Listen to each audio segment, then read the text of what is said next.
All right, what's happening, fam? L.A.R. movement still moving. Book is entitled Lessons from a Non-Custodial Father at Amazon, Kindle, and CreateSpace. A link will be in the description box below as usual. This video is entitled Reacting to Your Projections.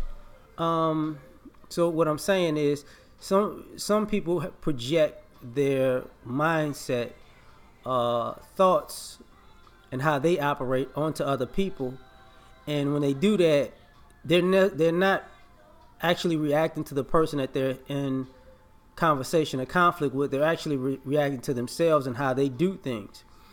And the reason I'm talking about this is because me and my friend were talking last night about a parenting situation, and how men and women differ in perspective. But I'm not just going to talk about parenting, but I'm just saying this to let you know where it came from. So what I was saying at the time was, if I'm the type of guy who operates in one particular way, say I'm using myself for example, right? So because I'm operating a certain way, I'm projecting that if I do such whatever this thing to you, you're going to react in this way, because in my mind, that's how I would react, because I've projected how you're going to maneuver on my movements by how I will respond to what I'm doing. And a lot of people don't want to realize that you're really in conflict and you're really at war with yourself, but you're using other people around you to play your game because you won't face you.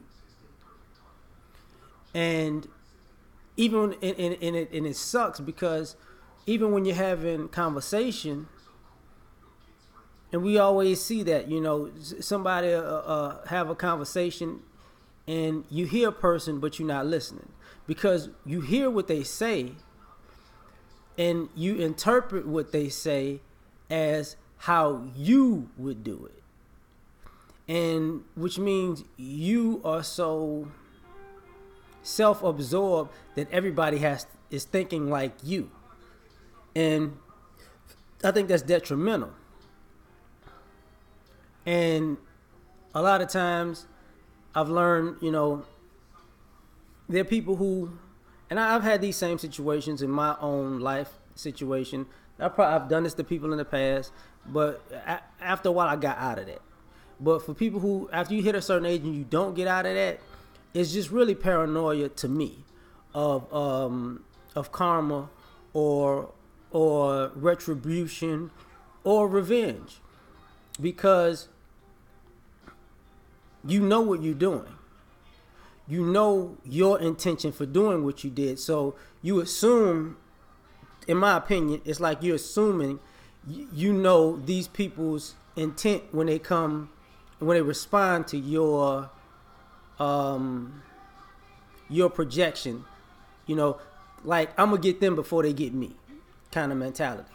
So if you say I'm gonna get them before they get me, you intend to get them, but they might not have. It might have never been their intention to even. You may not have been even on their radar, and they might not even be the type of person that's out there getting people. But you talk yourself up to get them. So then you go out and you execute getting them, and now that you got them, you're expecting them to come back at you, because if they did that to you, you know immediately how you would respond. And then you can't process, well, how come they ain't doing what I would do? Well, because you're reacting to you. You're not reacting to them. You got them because of how you operate and how you get down. Not how they operate and how they get down. And, getting back to the conversation part. I've been in those situations where you're talking to a person and they, well, you said such and such. No, I didn't. I didn't say that. You said that. And then they're like, what? Yeah, I said this. You said this. and that goes with that selective hearing, selective memory thing, because when you're reacting to your projections, you're only hearing yourself in your head.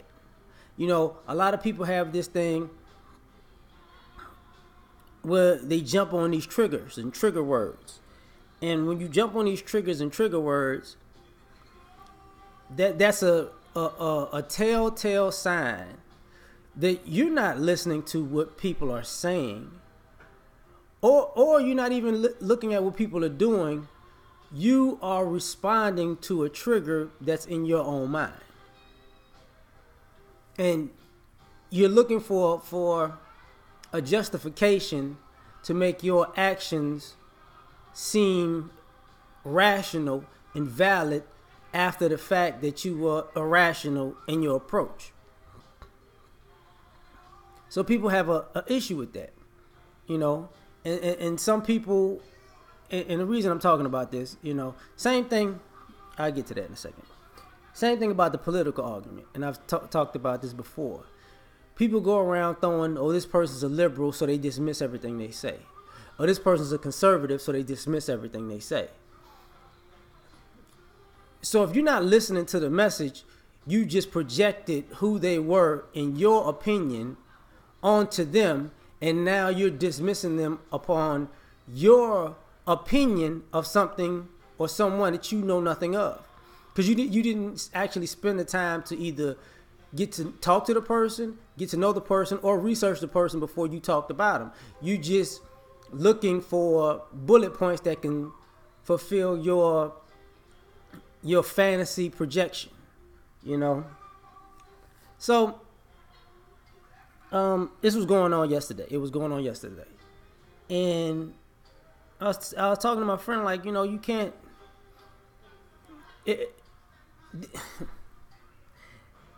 You can't have a rapport with somebody when you're reacting on your projection of them, because no matter what they say or do, you're going to always see it through the prism of your projection of them. You see, you could burn a person's house down because you projected that they were this type of person. And if they and when they find out it's you, and they come to get retribution, you could think that they're wrong. Because I went out and I burnt your house down because you're this type of person, and I was doing this because I knew you were going to do this in response. No. So you realize you're crazy right now, right? What do you mean I'm crazy? Well, you're arsonist. You're going to jail. You're going to pay for this. Because a lot of times, I use that as an extreme example, but when you project on people, when you react to what you've projected out to a person, and when they respond to what you did, a lot of people who do this are off guard. They get caught. They're like, oh. Wait, what? I didn't do that. You know, like Rick James. I don't just go do things just to do things. You know, I didn't go just put my feet on Eddie's couch. Yeah, I went there and I just put my feet on Eddie's couch. He was rich. He could buy another one. What did that have to do with, you know, Eddie Murphy and going into, you know, that night? Did Eddie Murphy say, you know what? I'm rich. So when Rick James comes here, he's probably going to have muddy boots, and he's probably going to walk all through my house and rub his feet on my couch just because I'm rich. No, that's nobody thinks like that. But the person who, but the Rick James, mindset people out there who are habitual lying steppers, you actually think like that. I got muddy boots on. I'm going to go walk in your house because I know you got enough money to buy another couch. So I'm going to just step on your floor and just, fuck your couch. Fuck your couch. And nothing's wrong with that. Because in my mind, you got enough money to buy another couch. But me disrespecting your house, it's not really a big deal. And you know, and you see this time and time again where people cross the line of respect to disrespect, but they're so busy projecting on another person, they skip that whole process. Like, who does this? You were out of line from the jump. But no, I'm not out of line. Like,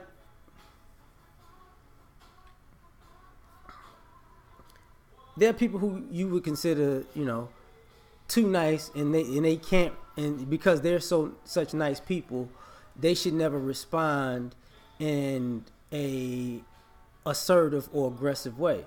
Why? Because you put that on them, that they would never respond a certain way. But if you cross the lines of respect to disrespect with them, and they handle you and check you on your disrespect, you shouldn't be caught off guard, because guess what? If somebody disrespected you like that, that was just only a natural response. So what I'm saying is, a lot of times when you project onto somebody and you treat them as such, you become so delusional that you deny that person a natural response. How dare they respond like a normal human being would in a circumstance that was created by you crossing the line? You know what I'm saying? So I'm done with this one. So y'all have a good one. Peace.